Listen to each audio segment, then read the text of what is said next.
প্রিয় দর্শক মণ্ডলী, আসসালামু আলাইকুম। আজ ১লা জানুয়ারি ২০২৬। এখন ভোর ৬টা। সকলকে নববর্ষে শুভেচ্ছা জানাচ্ছি। অনেক দুঃখ কষ্ট, হাসি কান্না, প্রাপ্তি অপ্রাপ্তি, সাফল্য এবং ব্যর্থতা সব কিছুর মাঝে আমাদের মাঝ থেকে বিদায় নিল ২০২৫ এবং ২০২৫ বলতে গেলে অনেক ঘটনাবহুল ছিল আমাদের জাতীয় জীবনে। ২০২৬ আমাদের সামনে এসেছে নতুন আশা, স্বপ্ন এবং প্রত্যাশার বার্তা নিয়ে। বর্তমানে আমরা একটা ক্রান্তিকাল অতিক্রম করছি। বিগত কয়েকটা দিন অর্থাৎ ২০২৫-এর শেষের কিছু দিন আমাদের জাতীয় জীবনের খুবই গুরুত্বপূর্ণ অংশ হয়ে থাকবে। যেমন জুলাই আন্দোলনের অগ্রসৈনিক এবং ভারতীয় আধিপত্যবাদের বিরুদ্ধে লড়াকু যোদ্ধা ওসমান হাদির হত্যাকাণ্ড আমাদের জাতীয় জীবনে একটি অপূরণীয় ক্ষতি ঘটিয়েছে। যারাই এই কাণ্ড করেছে বা করতে সহায়তা করেছে তাদেরকে জাতি এর মাঝেই বুঝতে পেরেছে কারা এরা। সেই জন্য আসলে জাতীয় স্বার্থে, আমাদের দেশের স্বার্থে, জনগণের স্বার্থে, আমাদের দেশের কল্যাণের স্বার্থে আমাদের দেশের সকলকে ঐক্যবদ্ধ থাকতে হবে। ওসমান হাদি কেবল ইনকিলাব মঞ্চের আহ্বায়ক ছিলেন না, এবং সে একজন আসলেই he was a potential leader of our nation. But আমরা ওকে বেড়ে উঠতে দিইনি। ইতিহাস কথা বলবে এবং প্রকৃত ঘটনা বের হয়ে আসবে, এবং এ ব্যাপারে ইনকিলাব মঞ্চ সহ দেশের আপামর জনসাধারণের যে আকাঙ্ক্ষা, বর্তমান সরকার যেই কতদিনই আছে তাদের হাতে, এই সময়ের মাঝে যত দ্রুত সম্ভব অপরাধীদের খুঁজে বের করে বিচারের আওতায় আনার চেষ্টা করা উচিত। অন্যদিকে আমরা হারালাম আমাদের মাঝ হতে জাতীয় ঐক্যের প্রতীক, দেশের, আমাদের বাংলাদেশের গণতন্ত্রের একজন আপোষহীন নেত্রী বেগম খালেদা জিয়াকে। বেগম খালেদা জিয়া কেবলমাত্র বিএনপি বা জাতীয়তাবাদী দলের চেয়ারপারসনই ছিলেন না, তিনি একটি রাজনৈতিক দলের নেতাই ছিলেন না।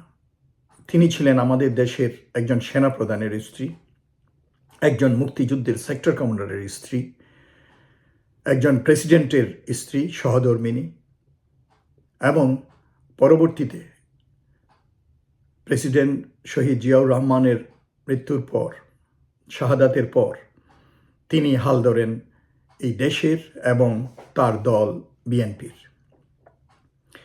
পরপর ৩ বার জনগণ তাকে নির্বাচিত করে দেশের প্রধানমন্ত্রী হিসাবে, এবং একজন গৃহবধূ থেকে উঠে আসা এই রাজনীতির চড়াই উতরায়ে উনি যেভাবে রাজনীতি শিখেছেন এবং আমাদের দেশকে নেতৃত্ব দিয়েছেন, ইভেন অনেক ক্রান্তিকালেও, তা কিন্তু আসলে মনে রাখার মতো। এবং সেই জন্য উনি ছিলেন না স্বৈরাচারী, উনি ছিলেন না নিপীড়ন নিষ্পীড়নের সহযোগী। দেশের মানুষের প্রতি ছিল, দেশের প্রতি ছিল, দেশের স্বার্থের প্রতি ছিল তার অগাধ ভালোবাসা এবং দেশপ্রেম। এবং সেই অবস্থান থেকেই আসলে উনি অর্জন করেছিলেন আমাদের দেশের মানুষের আপামর জনগণের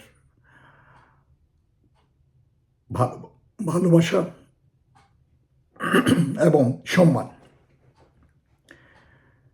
এবং এটা আমরা দেখতে পেয়েছি উনি যখন মাসখানেক আগে গুরুতরভাবে অসুস্থ হয়ে এভার কেয়ার হাসপাতালে ভর্তি হলেন, তখন সারা দেশব্যাপী কিভাবে সকলে প্রাণ ভরে অশ্রুসিক্ত নয়নে ওনার জন্য আল্লাহর দরবারে দোয়া করেছেন। এরপর আমরা দেখলাম গত পরশুদিন ওনার জানাজায় লাখো কোটি মানুষের উপস্থিতি, দেশের বিভিন্ন অঞ্চল থেকে, গ্রামান্তর থেকে হাজির হয়েছে আবাল বৃদ্ধ বনিতা, বিভিন্ন শ্রেণী পেশার মানুষ তাকে এক নজর দেখার জন্য, দেখা তো সম্ভব না বাট তবুও এক নজর দেখার জন্য এবং তার জানাজায় শরিক হওয়ার জন্য। সো এই জিনিসটা আসলে মানুষের উপরে জোর খাটিয়ে কোনো দিন আদায় করা যায় না। সেটা হচ্ছে ভালোবাসা, সম্মান, সেটা মানুষের হৃদয় থেকে আসতে হয় এবং উনি তাই অর্জন করেছিলেন। উনি ছিলেন আমাদের জাতীয় ঐক্যের প্রতীক।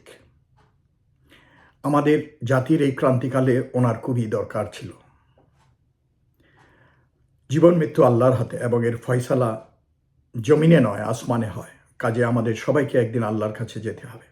আমাদের এখন সকলের উচিত ওনার জন্য দোয়া করা, আল্লাহ যাতে ওনাকে জান্নাতের উচ্চ আসনে আসীন করেন।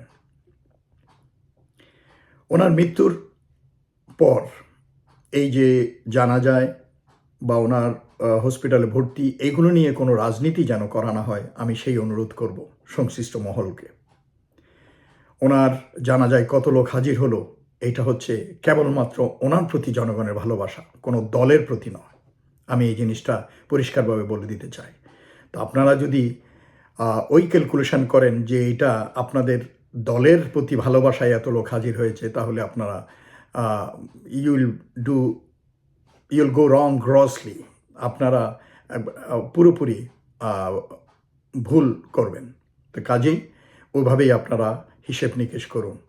জনগণের, প্রেসিডেন্ট জিয়ার, বেগম খালেদা জিয়ার যেই ইমেজ ছিল, যেই ভাবমূর্তি ছিল, তাদের যে নীতি ছিল, তাদের যে দেশপ্রেম ছিল এবং দেশ নিয়ে তাদের যেই স্বপ্ন ছিল, এই সব কিছুকে উপরে রেখে, ঊর্ধ্বে রেখে, সামনে রেখে আপনাদের দলকে এগিয়ে নিয়ে যেতে হবে। তাহলে আপনারা জনগণের সেই ভালোবাসা অর্জন করতে পারবেন, না হলে আপনারা হয়তো ভুল পথে হাঁটবেন।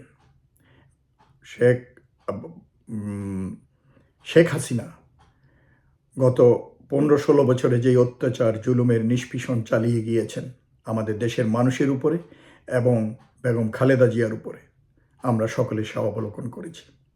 আমাদের মনে রাখতে হবে, প্রেসিডেন্ট জিয়া এবং বেগম খালেদা জিয়া দেশকে যেরকম ভালোবাসতেন এবং ভারতীয় আধিপত্যবাদ বা বিদেশি আধিপত্যবাদ থেকে দেশকে রক্ষা করার জন্য যেভাবে লড়াই করে গিয়েছেন সবসময়, সেই চেষ্টা সকলকে করতে হবে। সকল রাজনৈতিক দলের উদ্দেশ্যে আমি বলছি, আপনারা ক্ষমতায় আসার জন্য মিথ্যা প্রমিস দিয়ে, মিথ্যা প্রতিশ্রুতি দিয়ে ক্ষমতায় আসার চেষ্টা করবেন না।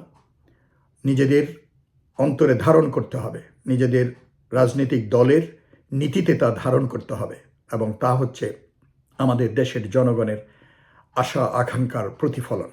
আমাদের দেশের জনগণের জুলাই বিপ্লবোত্তর যে স্বপ্ন, সেই স্বপ্ন নূতন ধারার রাজনীতি এবং আমাদের দেশকে আধিপত্যবাদ মুক্ত করে সুষ্ঠু গণতন্ত্রের পথে, উন্নয়নের পথে এগিয়ে নিয়ে যাও।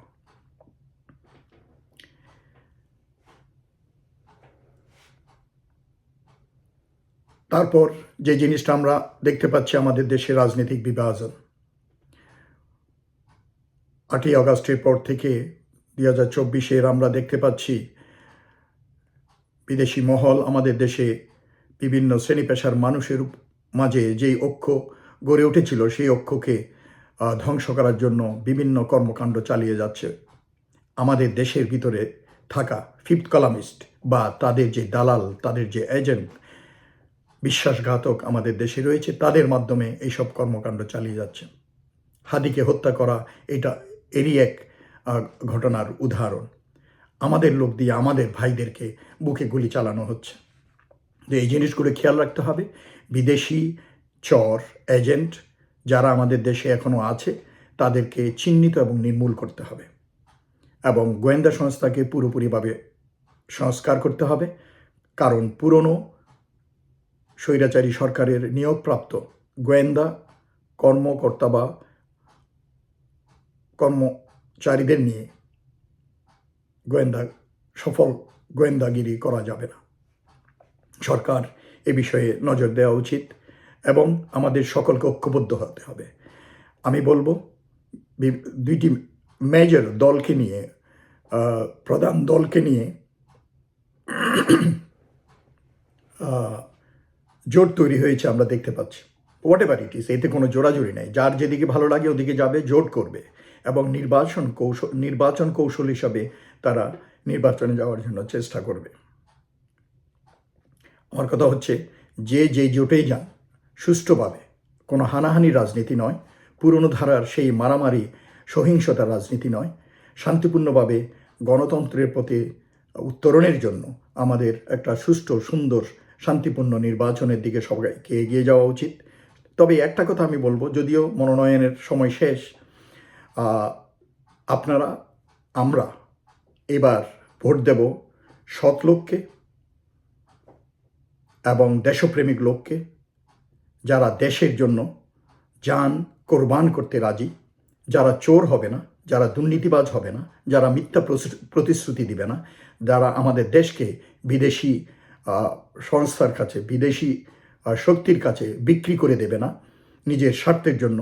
সেই ধরনের সৎ এবং ডেডিকেটেড উৎসর্গীকৃত লোককে আমাদেরকে এবং জ্ঞানী লোককে, যারা আমাদের দেশের উন্নয়নের জন্য চিন্তাভাবনা করতে পারবে এবং কাজ করতে পারবে, তাদেরকে আমাদের ভোট দেওয়া উচিত, নির্বাচন করা উচিত।